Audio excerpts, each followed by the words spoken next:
Siguro naman by now, nabalitaan nyo na yung nangyari sa Orange and Lemons at saka kay Francine Diaz. So yung issue doon is nag-walk out yung Orange and Lemons kasi pinasingit daw si Francine Diaz sa time slot ng Orange and Lemons. Supposed to be, ang last act is si Francine Diaz and second to the last ay Orange and Lemons. So dapat pagkatapos pa ng Orange and Lemons, tsaka pa si Francine Diaz. Now let's watch the video and I will give you my point of view as a musician. Kung ano yung opinion ko dito, ano yung masasabi ko, and what's my reaction and comment about the matter. So panoorin natin ng sabay-sabay. Let's go!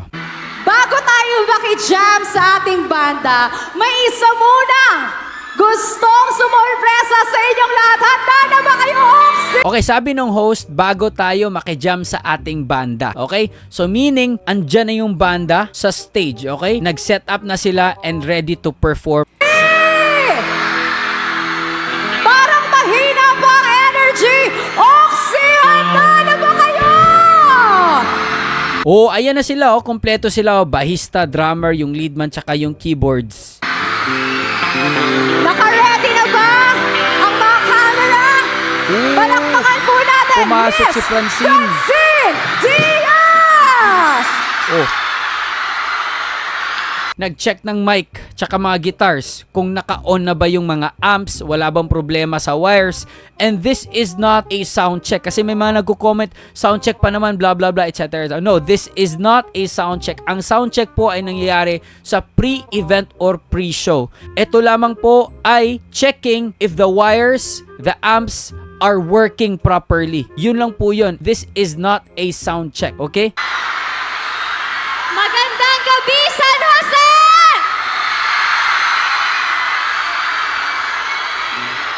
Okay. Ako po ay talagang dumalaw lang sa inyong lugar. Kaya naman po para sa... Yung frontman ng Orange and Lemons, so nagtataka siya, parang ano siya ba? Na-surprise din talaga siya. Siya yung na-surprise kung bakit andyan si Francine. Makikita mo sa body language niya. aking nag-iisang kanta, may isang request lang po ako. Pwede po ba ako mag-request sa inyo? Pwede nyo ba akong sabayan? Pwede po ba? Okay. Yung frontman ng Orange and Lemons, parang may kinakausap siya kung bakit anong nangyayari. Kasi di nila alam what's happening on stage kasi supposed to be sila na yung magpe-perform eh. Okay, song please play. Sabayan nyo ako ha. Malay nyo may sumabay din sa akin bigla. Ayan o, may kumausap sa kanya o. Parang pinapaliwanag anong nangyayari, di ba? Sa end ng song. Ay, hindi. Ano yun? Stage man yun. Yung nagko-control sa monitors, no? Yung nakatablet yung mga volumes. Ano yun? Part yun sa technicals, yung si Kuya.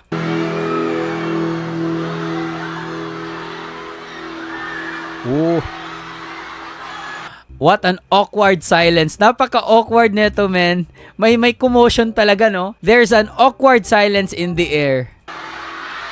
Nakakakaba. Ayan, no? Parang sabi ng frontman, di ba kami pa? Anong nangyayari? Oh.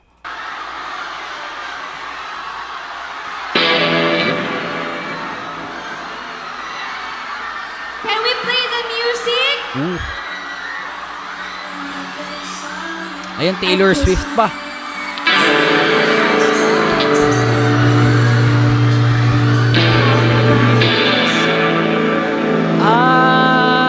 Okay. Kasi first time ko mapanood yung whole video, ito pala yung sinasabi nila, yung sa comments na sinasabi ninyo na disrespectful yung Orange and Lemons kasi while kumakanta si Francine, nagche-check ng gitara. Well, to be fair, that's supposed to be the case kasi sila na yung dapat nasa stage and they're just checking if their instruments are working properly. So hindi yun pambabastos. And I think wala talaga silang alam kung bakit andyan si Francine. Because if they only knew, they wouldn't do such thing. Okay?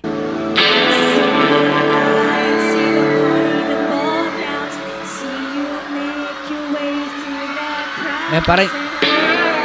Sabayan niyo ako, guys! Pero alam nyo, ang kawawa dito si Francine, man. I can feel her agony no, dito sa napaka-awkward na moment.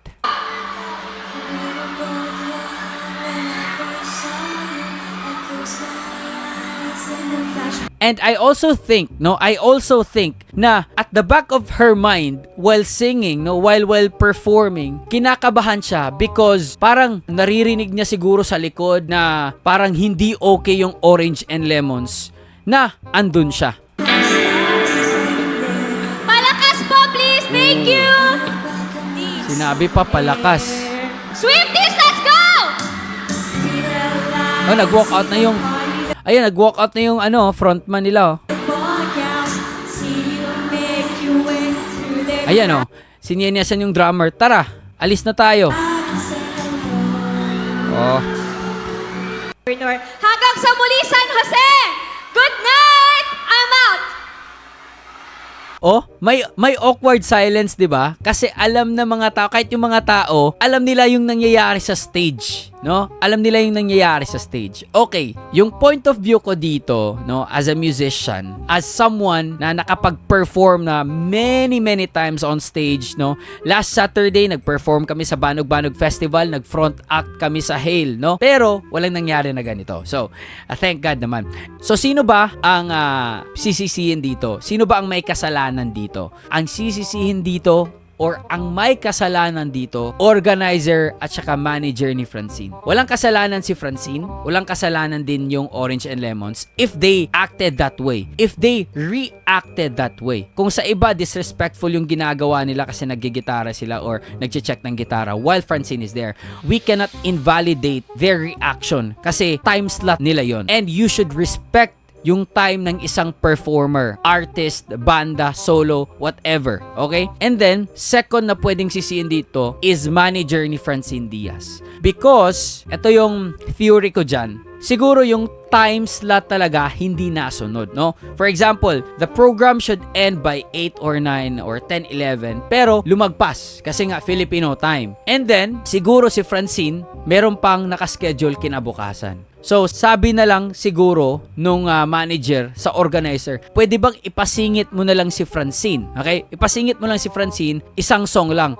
bago mag-perform yung Orange and Lemons. Yun yung theory ko, no? Pero sa pagkakaalam ko talaga, si Francine yung last act after Orange and Lemons. Siya dapat mag-perform after na sa performance ng Orange and Lemons. And what happened here? Nagkasabay sila at pinasingit si Francine. So yun yung pwede nating sisihin. Yung organizer at saka yung manager. Sino yung kawawa dito? Kawawa yung mga artist. Kawawa yung Orange and Lemons kasi mababa sila dahil sa pag-react nila while Francine was on stage. And also, kawawa din si Francine kasi talent lang naman siya and her manager is supposed to protect her talent. And in this case, hindi niya naprotektahan yung talent niya na si Francine. Naging issue yung pagsingit.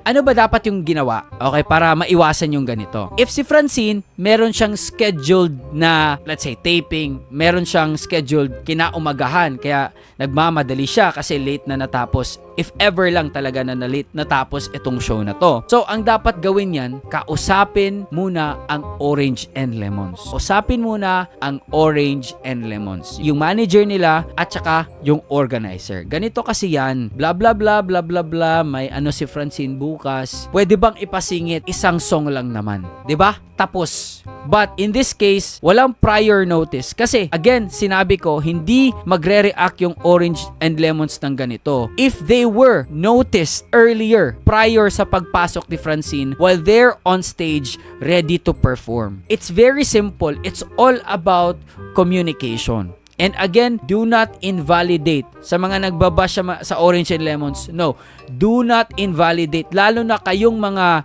fans, no, ni Francine na never nakatungtong sa stage, never nakaperform, and never naging part sa ganitong event. I understand na you stand Francine, okay? Ako din, naawa ako sa kanya eh. But do not invalidate kung ano man yung reaction ng Orange and Lemons. Because you will never understand them until kayo yung nasa stage. kayo yung nakapag-perform. Kayo ang Orange and Lemons. Hindi ko rin ini-invalidate yung feelings ni Francine na siguro napahiya siya. Kasi she's supposed to feel that way kasi nga may commotion na nangyari. No? Mapapahiya talaga siya. But hopefully, ma-resolve nila, magkaayos yung dalawang kampo, no, Orange and Lemon and Francine. Walang kinalaman yung host. Bakit? Kasi binibigyan lang yan ng program, yung program flow, at kung ano mo yung sasabihin ng organizer, yun lang yung gagawin niya. O sabihin mo to, o introduce mo muna si Francine kasi sisingit siya. O, de yung host, susunod lang yan. Okay? Walang kinalaman yung host. Not unless yung host